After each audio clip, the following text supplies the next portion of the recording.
So instead of asking, what do you think about this product? What do you think about giving me a promotion? Whatever it is, ask somebody how they feel about something. And this generates a radically different answer. Because when you say think, okay, you have to pause, breathe, do this thing, feeling it just comes out.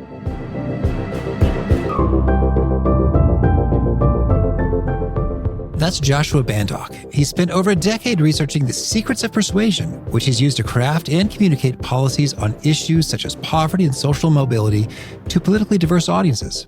He's also distilled his research and findings into his newest book, How to Get What You Want, Mastering the Art and Science of Persuasion. So you'll learn 1, the major misconceptions hurting your persuasiveness. 2, the 6 moral tastes to appeal to for more persuasiveness. And 3, how to get your stories to really resonate with people. And if you want a quick summary write-up of the actionable wisdom that Joshua shares, I recommend you sign up for the free Gold Nugget email newsletter found at awesomeatyourjob.com. I'm Pete Makaitis. This is How to Be Awesome at Your Job. And now, here's Josh.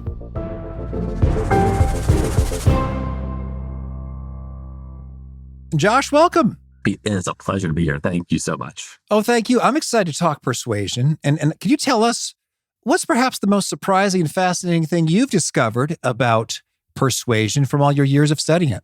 Maybe we'll start with this one, which is that people think persuasion is about getting somebody to do something.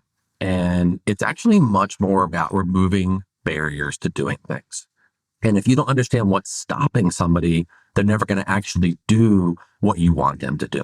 So unless you remove those barriers, you're not going to persuade anybody to anything because there's always that thing somewhere stopping them. It's about removing barriers instead of, I guess, incepting them. Like, that's never occurred to me before. How wonderful. I'd love to do that. It's less of that and more of, oh, you got to hang up over here. Well, let's address that. Well, so it could be that sometimes that's an amazing idea. And still, they're not going to do it unless you remove a barrier. And it's something that we don't think about, right? So we can talk a lot today about things you can say and do to increase the chances of getting people to do what you want. My book is called How to Get What You Want. And there's a lot that goes into that. And one thing that we don't think about is no matter how brilliant we are and how tight our reasoning is and how high our emotional intelligence is, how great all the other tools and strategies that we can talk about today, if we don't remove that barrier, someone's going to stay stuck and they won't do what you want them to do. So you have to look for those barriers and we can talk about how you do that. Okay. Well, yeah, I do want to get into that and maybe to zoom out a little bit. What would you say is sort of the big idea or core thesis of your book, How to Get What You Want? Yeah. So maybe let's start by thinking about what persuasion isn't and what it is. So I think another thing that's kind of related to this is that people tend to misunderstand persuasion. There are 3 really common misconceptions that I encounter whenever I talk about this, workshops, lectures, whatever. The first is that people think that persuasion is about winning. And Pete, if I win against you, what does that make you? I'm a loser. Loser. And do you want to work with somebody who makes you feel like a loser? No. Not at all. And then people think it's about convincing somebody to think just like that. And the trouble with that is that the Latin root of the word convince actually means to vanquish or to conquer. And conquest is barbaric. It's not persuasive. And then people think that persuasion is all about just making the right arguments. And so we'll kind of into this, but the reality of how this thing, the human brain works, is that we feel first, then reason. And so when you just start by launching your logic at people, you're missing the entire boat. So kind of big picture, staying zoomed out for a minute, I think persuasion has 3 parts or 3 steps. Step 1 is to adopt what I call the persuader's mindset. And this is a little bit counterintuitive because it's not how we're wired. And we're wired to think about ourselves, and you need to put them first because you're trying to persuade someone else to do something. You've already persuaded yourself that you're right. Step 2 is to use knowledge of how the human brain works to your advantage. So what I dive into in part 2 of the book is all the ways that we're wired and just accepting those cognitive realities, challenging some of them are like, I hate some of the things that are there. I absolutely hate it. And yet, that's just how all 8 billion of us are wired. And so my recommendation is navigate those cognitive realities instead of fighting them. And then the third part goes into, it's a little more tactical, some techniques you can use to further enhance your chances of getting what you want. That's the super zoom out version of it all.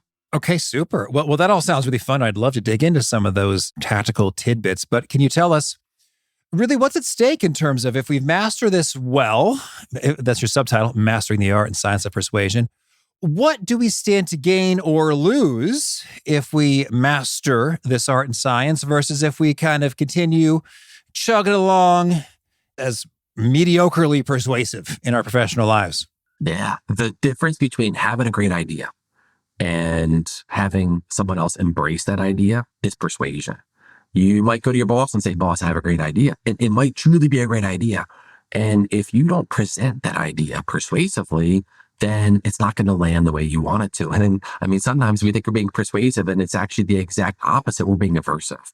And one of the big motivations of writing this book is that I've just encountered so many brilliant people, whether it's in academia or in sales or fundraising or whatever, that are super smart. And it's not what they're saying, it's how they say it. And because they don't deliver their information, their ideas persuasively, they either don't get anywhere or they don't get nearly as far as they could. So that's the difference. Do you want people to embrace your good ideas? Could you tell us a story of someone who upgraded their persuasion, art, and science skills and saw cool things come from it? Oh, good question. Let's see. Who would be a really good example of that? Look, I mean, I've coached people close to me on getting raises and getting promotions. And these are people who are terrified to advocate for themselves, even though they were doing great work, because it's only got great reviews and paltry raises. So especially when the opportunity presented themselves, when they were asked to take on more responsibility, I coached them to advocate for themselves persuasively, to really understand what their organization needed, and then to show how they could just over deliver on those needs, especially if they was being asked to adopt more responsibility, and then say, by the way, since I'm adopting more responsibility and I've been over delivering, like maybe now's the time for a salary increase or a promotion or both. Very cool. Well, can you tell us what kinds of promotions we talking or what kinds of money dollar increases we talking? I mean, it's, so in one case, it was just basically, hi, we need you to take on this new role.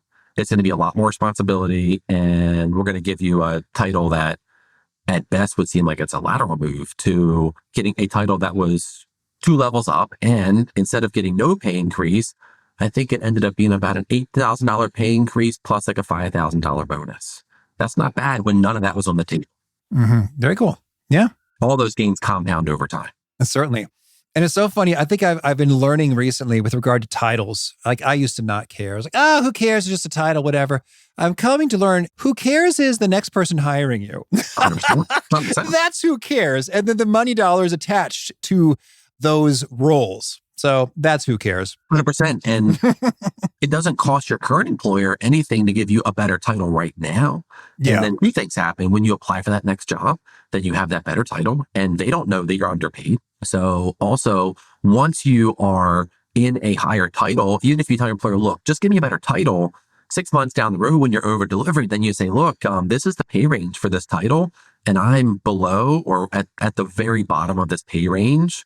And I've been over delivering, and now they see you in that role and they can pay you in that role. Okay. Very good. Well, let's walk us through these 3 components then. So the persuader's mindset. Yeah. So we are wired to think about ourselves, which makes sense. It's a survival mechanism, right? If we didn't think about ourselves, who would? So when, our ancestors many, many moons ago, right, like they were wired to be sensitive to threats and take care of themselves. And that's today. And actually, we love talking about ourselves too. People talk about themselves 60% of the time. And on social media, that raises to 80% of the time. Talking about ourselves generates the same sensations in our brain as sex and money. So feels great. So we adopt what I call a me first mindset. The trouble with that is that, Pete, if I'm bringing my me first mindset to our conversation, what does that mean for you? But then I'm second. At best, right? At worst, it's going to be extremely annoying, or you're going to feel like neglected, disrespected, whatever, because you're trying to share some of your feelings and thoughts with me, your perspective, and I'm just, nope, it's all about me. It's all about me. It's all about me. And so my recommendation is that we flip this. We adopt a them first approach, that we put them first, because the goal is to persuade somebody else to do something that you want them to do. So how do you do this? Well, and by putting them first, you're really understanding them. So that starts with listening. And what you're looking for when you listen is opportunities to share action, because that's what persuasion is. And there's always going to be overlap. And if you listen hard long enough, there's going to be way more overlap than you expect. And ideally, what you're listening for is for your counterpart to recommend what you want to do. So instead of going into meeting with your boss and saying, I think we should do X, Y, and Z, or I want X, Y, and Z, you could just ask them, how do you think we should proceed? And then let them talk. And then they're going to probably identify a couple of ways to proceed that are exactly what you wanted or even better than you wanted. And then you just do those things. And then maybe you can add a little bit on top of that. But by listening and identifying areas for overlap, that's the best way to share access with somebody, because that's what they want and overlaps with what you want. Could you give us an example story of this in process? Yeah, so I used to work in fundraising, just sales for a nonprofit. And most fundraisers approach, and just most salesmen approach sales this way. They say, hey, look, I have this great product, and this is why you should want this product. This is why you should move over to our product or whatever, like buy from me. And the trouble with that is that in fundraising, a lot of people kind of get it backwards. I think that fundraising is 99% about the investor, the potential donor, 1% about the organization, and 0% about the fundraise. But a lot of people make it way too much about the fundraiser, or the salesman way too much about the organization. And these donors, they see the organization as a vehicle to realizing their vision for a better, whatever it is, education, healthcare, whatever, pick your favorite nonprofit space. So when you bring your why to them, that may not be their why. So what I always did is I just listened. And I actually thought that I failed once, and then I'll give you a success story. But I went up to a guy in Wisconsin. He had given us money off of a letter, right? People get money off of direct mail, which is wild. Just here's money. I got a letter from you. Amazing. Cool. So drive up there, and I sit in this guy's office in his house about an hour and a half. And he talked 85, 90% of the time. And I was new, and I thought my job selling my nonprofit was to tell him all the amazing things that we were doing. And I'm like looking for ways to interject, and this guy just wouldn't stop talking. It's like, oh my God. So the meeting's pretty much over, and I'm like, I am such a failure. Like, I went to my boss, and she's gonna be like, no, man, like you messed up. And then he said to me, I have such a better idea of what you all do now. And I thought, no, you don't. How could you possibly? And then I realized I was dead wrong, and he was completely right, because he felt like he was connected to me and my organization. I had said just enough to help him understand, like we're on the same page. And that was all he needed. So in practice, when we're making it all about them, what are the things we should do and not do in those conversations? Start by listening. And there are 3 ways to listen. You can listen passively, just essentially close the front door and open your ears, right? We have 1 mouth and 2 ears for a reason. So use the ears way more than the mouth. Even in simply listening, you form that connection, and people love to be listened to and feel heard. So listen passively first, practice that, which is really hard for a lot of people. The second step would be to actively listen, ask them questions that really just open up information, say like how or what questions that can't be answered yes or no, and just let them talk. But you're gathering information about important topics, right? Like, what are your priorities in your philanthropy? What are your priorities with our team? Whatever it is, right? Eventually, you're going to move to what I call proactive listening, which is moving the conversation in a way that is going to align with your needs, but also really meets your needs. So then you're asking questions like, how do you want to proceed? And then they're going to tell you, and at least part of how they would proceed is going to probably work for you really well. And if they lay out something that is a complete disaster, then you say, nah, that doesn't work for me. And if you can do all these things, you become what I call the ultimate listener. And you're a phenomenal listener who knows how to listen to get what you want. And that's the best way to put them first, is to form those connections, demonstrate understanding, find all the ways you can work together. People think this isn't possible, but so part of my work is in public policy, and people who are on different sides of the aisle, some of the partisan warriors think I can never agree with that person. And people who are on totally opposite sides of the aisle, I can look at many areas of overlap. I find it because I look for it. And a lot of people just don't want to look for it, but it's always there, whether it's on policy issues or sales or your boss or whatever. There's always a ton of overlap there. So find that first.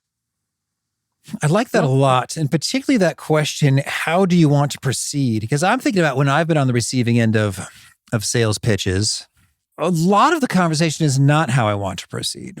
I'm hearing a lot about, okay, all your features, the demo of the software, the history of the founder, and the story, yada, yada.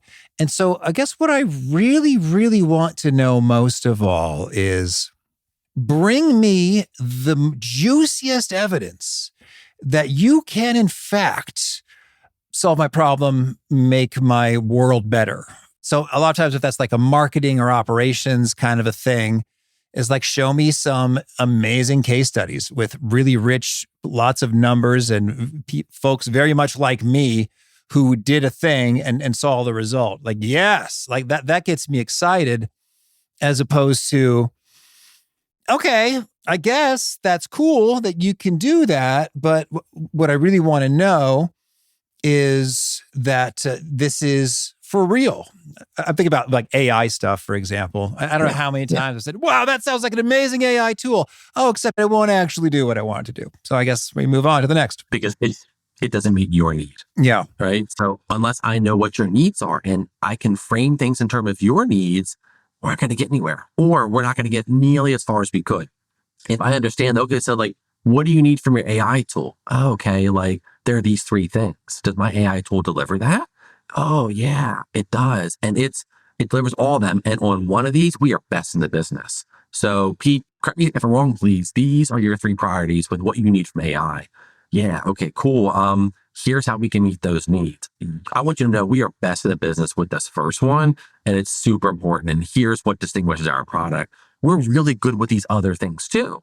If I instead go in there thinking that there are 3 totally different features that you should want and you don't want them, it's like, you know what you need to eat for lunch? Pizza. And you're like, I don't want pizza. No, like you need to eat pizza. It's like, well, I wanted a salad.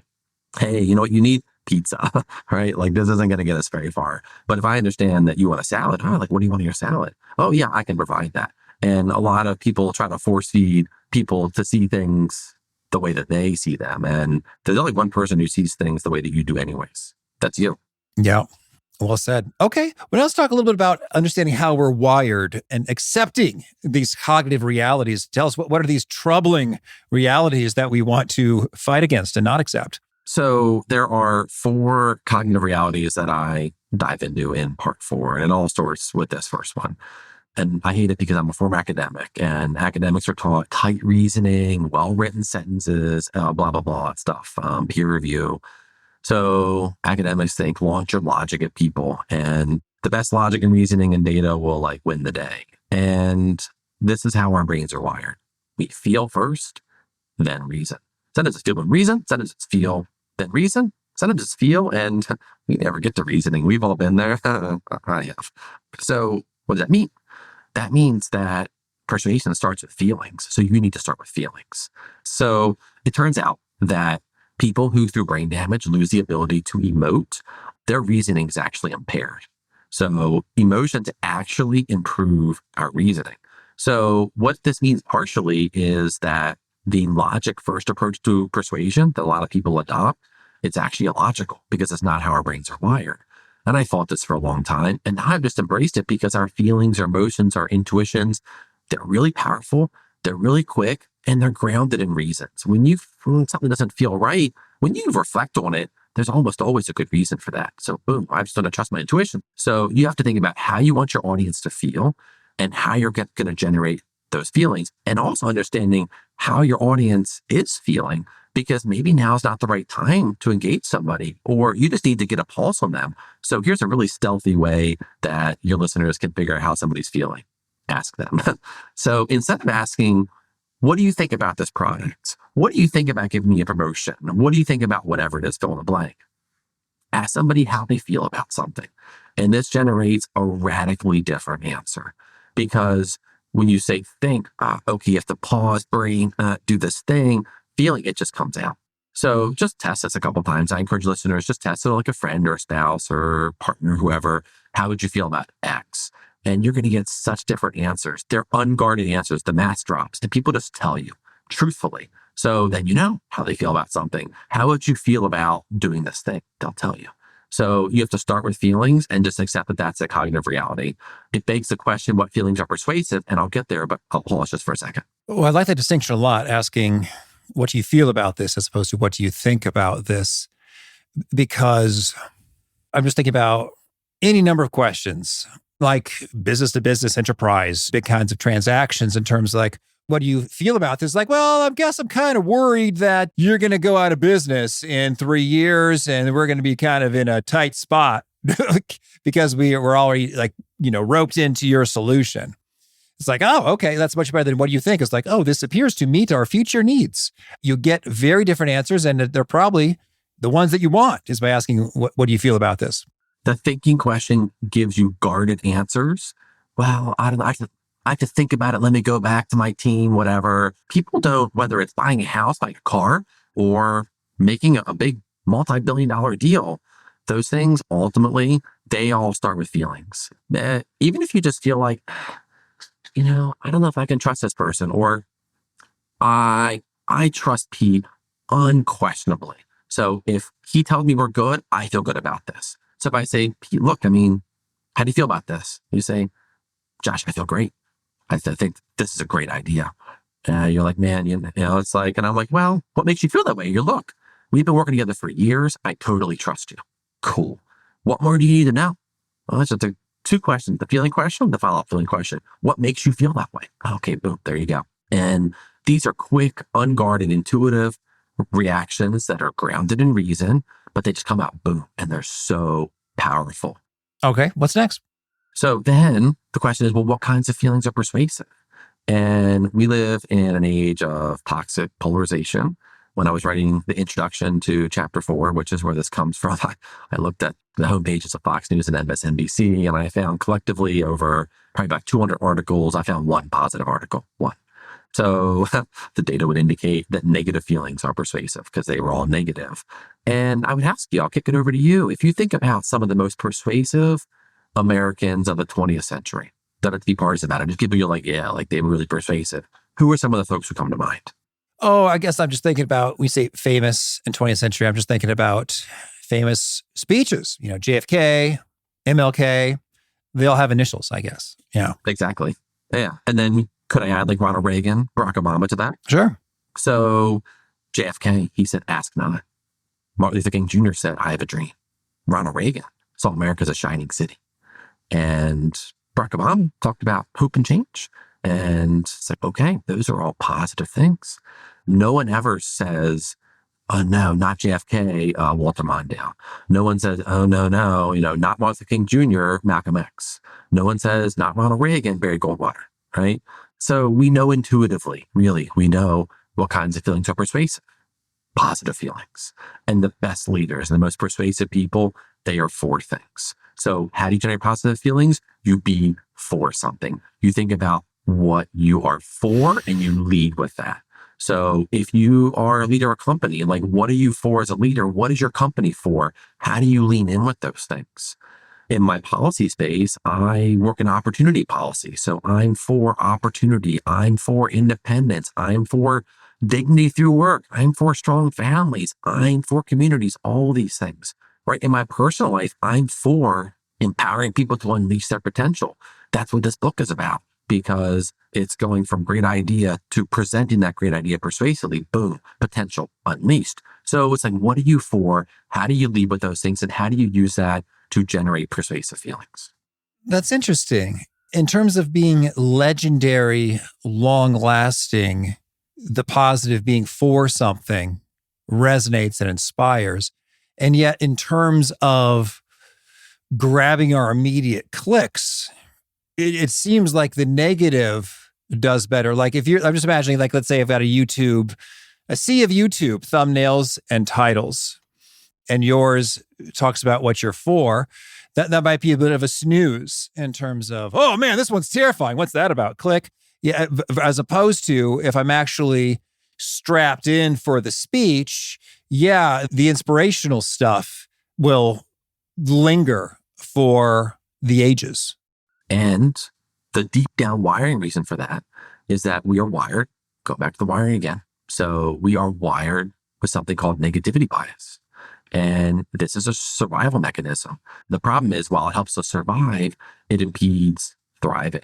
Like, do you really want to follow somebody who is just negative all the time, who's just tearing things down and who doesn't know how to build things up? That's not a recipe for long-term success, either in your personal life or in your professional life.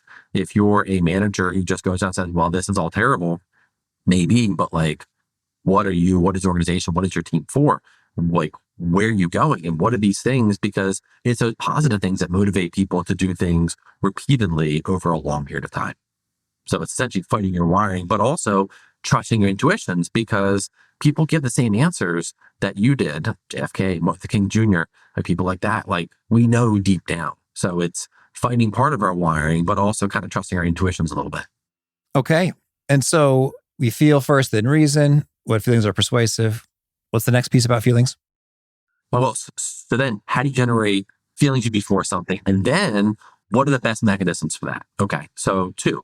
The first is to appeal to your audience's values, to their moral taste. On our actual physical tongue, we have 5 or 6 tastes wired into it: sweet, salty, sour, bitter, umami, maybe fat, oily, gustus.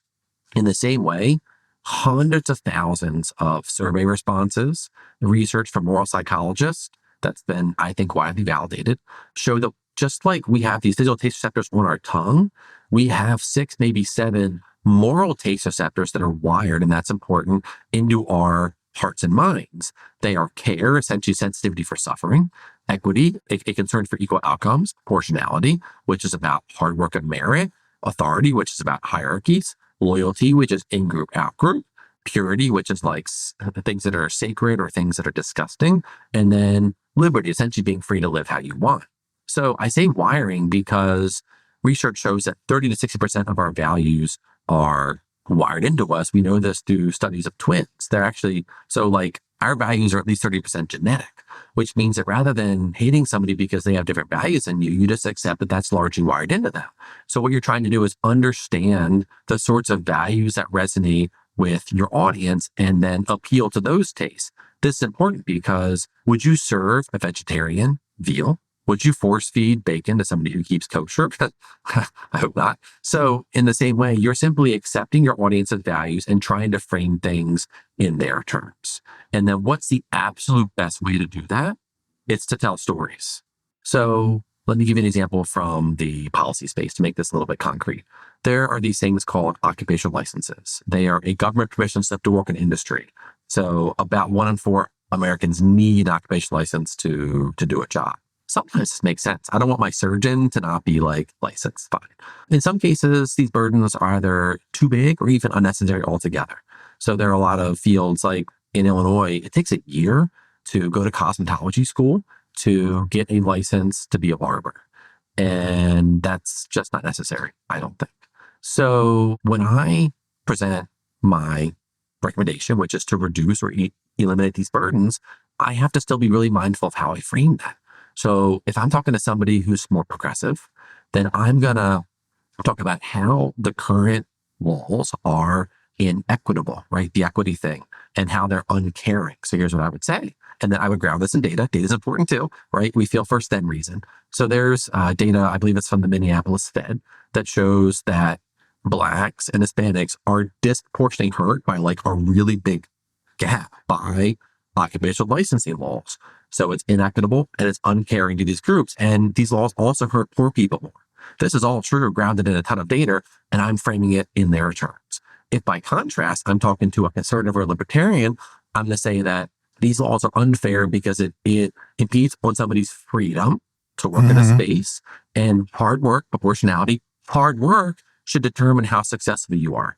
I'm making the exact same recommendation, but if I go to the conservative and I say, this is inequitable, they're going to be like, if I go to the progressive and I say freedom and hard work, they'll say, probably not, right? So if I understand their values, same recommendation, I'm authentic to myself, want to reduce these burdens, and I frame that differently. I'm being really sensitive to my audience, and that's, I think, a powerful way to connect. So that's a policy example of what that looks like.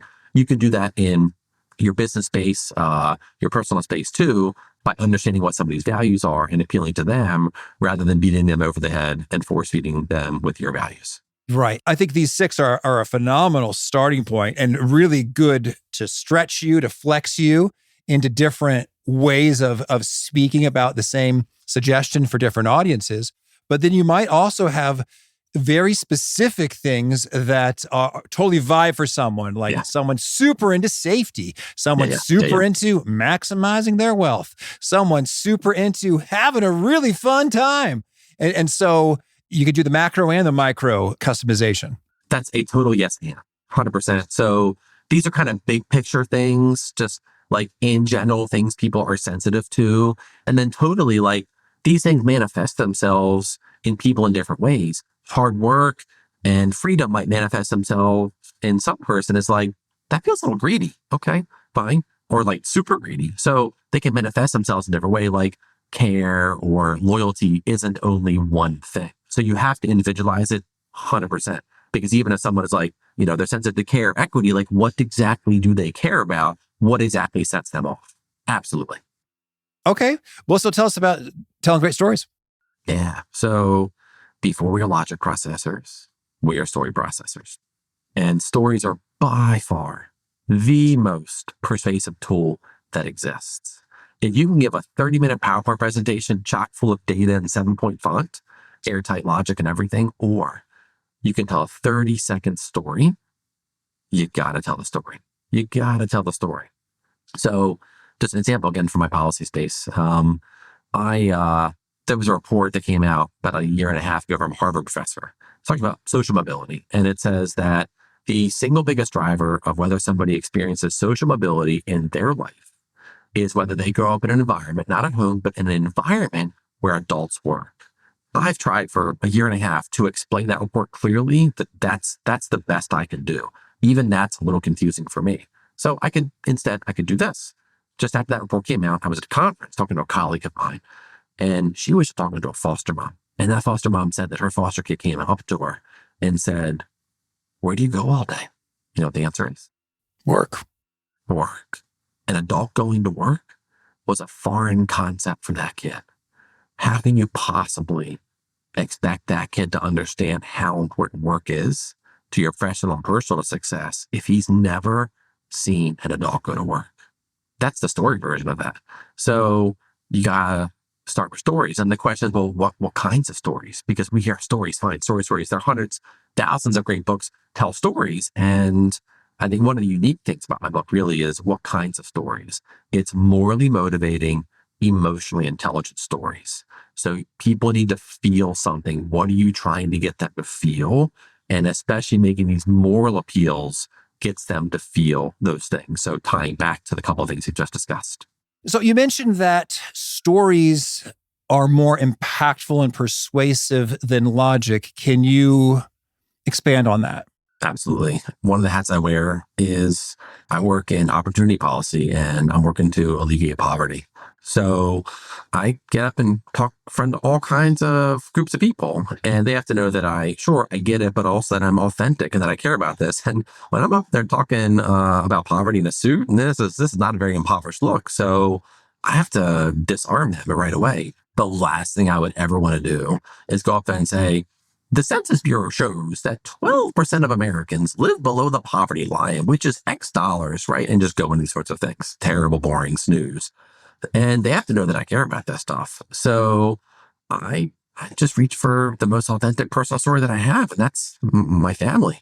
I tell them, I say, look, you all are wondering why I care about poverty. I don't look impoverished. I'm wearing a suit. I get it. So I care about poverty because it's seared into my family history.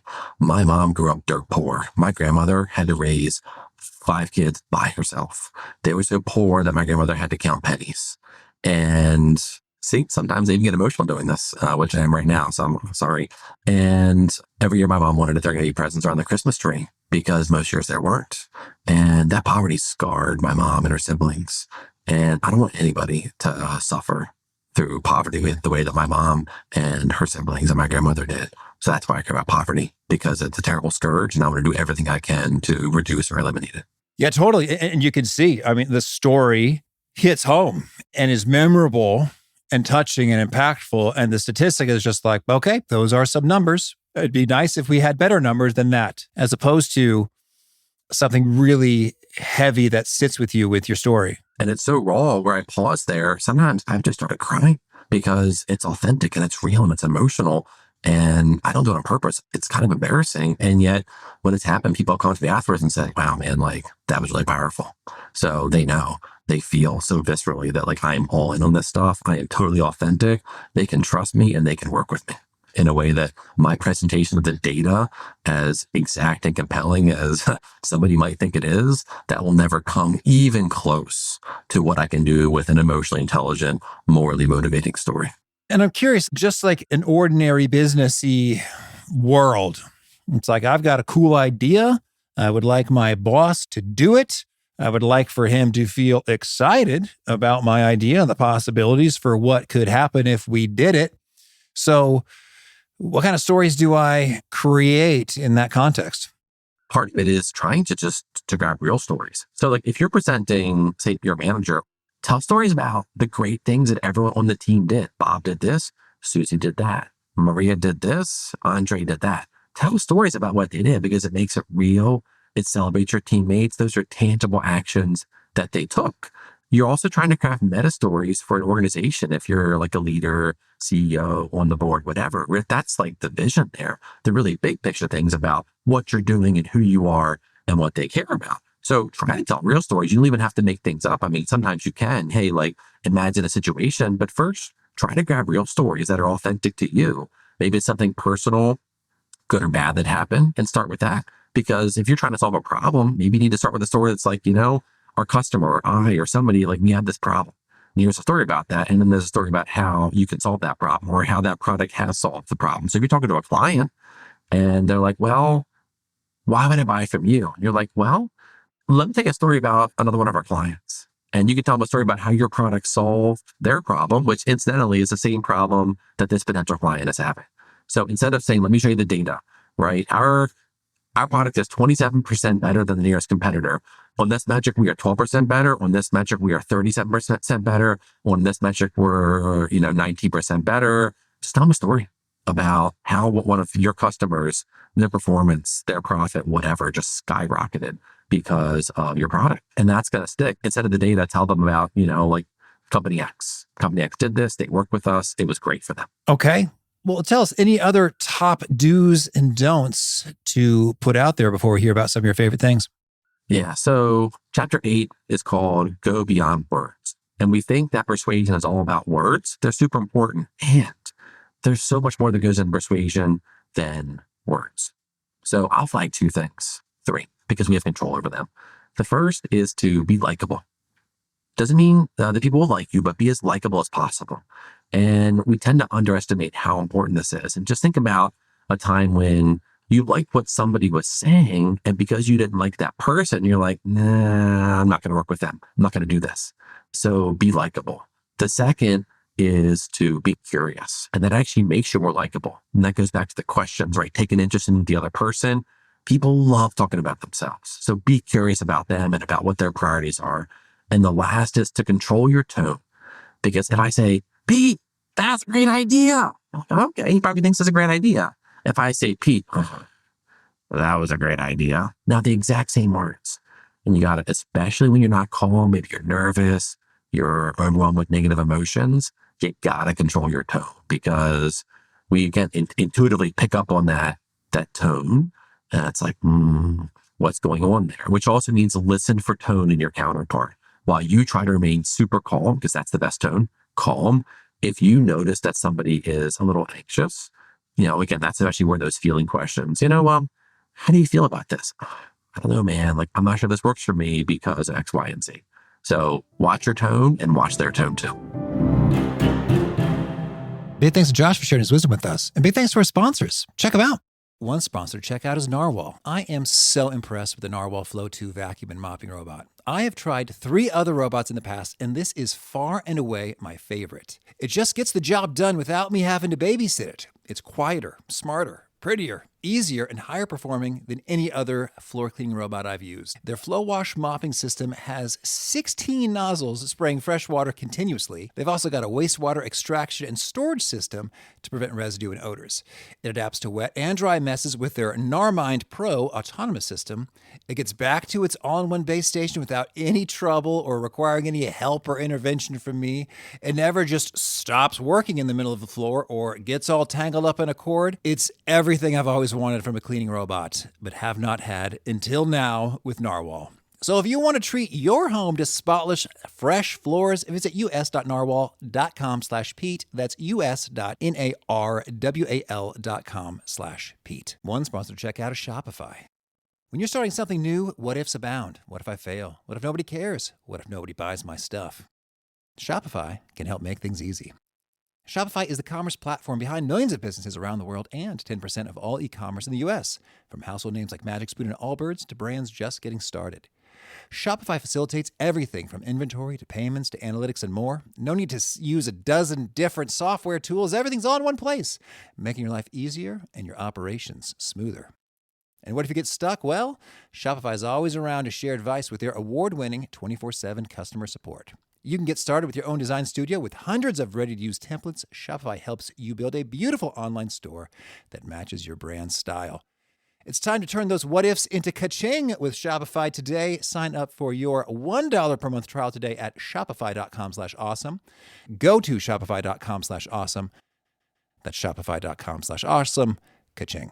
One sponsored checkout is Monarch. I don't enjoy thinking about or fiddling with money, so I love resources that make this quicker and easier. Set yourself up for financial success this year. Monarch is a gorgeous personal finance tool that makes your money life easier. It brings your whole money picture from budgets to accounts and transactions and investments into one super handy dashboard on your phone or laptop. I was such a fan of the old Mint.com and was super bummed when it disappeared. But the good news is that Monarch was founded by a team that includes the original product manager of Mint, and I dare say it's even better. I like the graphical summaries that help me drill down into things quickly and easily, and helps me get to the bottom of anything that just seems off or weird, or helps me zero in on great opportunities for savings faster. In fact, Monarch helped the average user save over $200 per month after joining. So set yourself up for financial success in 2026 with Monarch, the all-in-one tool that makes proactive money management simple all year long. Use code AWESOME at monarch.com for half off your first year. That's 50% off your first year at monarch.com with code AWESOME. All right, great. Well, now could you share a favorite quote, something you find inspiring? Comes from a poem from Samuel Beckett. The 6 lines are, ever tried, ever failed, no matter. Try again, fail better. All right. And a favorite study or experiment or bit of research? The intuition stuff that we talked about a lot today. As reluctant as I was to accept it at first, A, it's true, and B, it's really powerful. So I just think I think our intuitions are just the coolest thing ever now. Whereas I used to think, I don't know about this stuff. And there's just an abundance of research that has shown that. All right. And a favorite book? Danny Kahneman's Thinking Fast and Slow. It's one of the best books I've ever read. And a favorite tool? Something you use to be awesome at your job? A notebook. I think in a digital age, we forget how powerful it is to pause, close a computer, get out your favorite pen. I've been using the same pens for 30 years and just write your thoughts down and capture them. When you're in a meeting, write things down in a notebook. It's so powerful, and it's a forgotten superpower to do that. And a favorite habit? My new favorite habit, I try to just add new habits in over time, is to meditate. Okay. And is there a key nugget you share that folks really connect and resonate with? They quote back to you often? Yeah, this is maybe a good concluding point. I think that every day in our personal and professional lives, throughout every day, we are faced with a decision. Do I want to be right, or do I want to make a difference? It's really easy to be right? You go on Twitter, X, whatever, you blog post something, right? Send that email that you wish you hadn't sent. Being right is really easy. And oftentimes it's counterproductive. Making a difference, by contrast, that's what persuasion's all about. And that's a much more satisfying and upfront, a more time-intensive enterprise. And that's how you succeed time after time after time again. That's how you get what you want. All right. And if folks want to learn more or get in touch, where would you point them? JoshuaBandoch.com. Connect with me on LinkedIn. Check out the book. Just go to my website or just Google how to get what you want. My last name, Bandoch, Bandoch. It'll come right up, and check out the book. All right. And do you have a final challenge or call to action for folks looking to be awesome at their jobs? I would say it's returning to that in every interaction. Do you want to be right or do you want to make a difference? And if you want to make a difference, what do? You have to put them first, be extremely attentive to feelings, and bring a lot of attention to generating the right feelings. And if you do that, you're going to grease the wheels for shared action time after time after time after time. It's magical once you get it going. All right. Josh, thank you. Pete, thank you so much.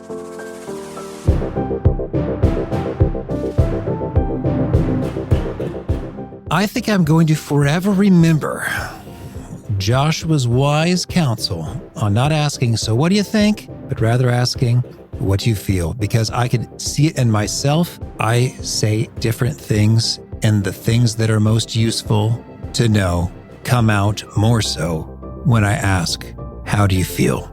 Change one word, get way better insight. That is my kind of pro tip. Great stuff from Josh. If you want to check out the show notes or the transcript or the links to items that we've referenced, please drop on by awesomeatyourjob.com/EP1144. Hope to catch you next time. In peace.